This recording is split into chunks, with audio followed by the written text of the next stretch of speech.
An important part of the scientific process is to share results. Results are what you found in your experiment. They paint a picture of what you found that is free from theories and commentary about your findings. Results should involve reporting data.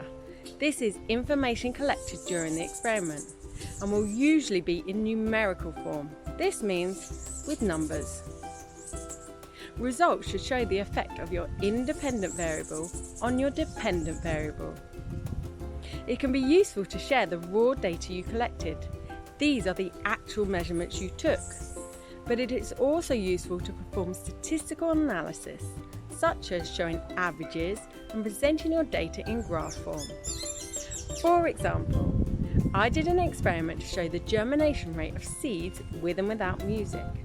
I recorded the number of seeds that germinated with music and the number of seeds that germinated without music.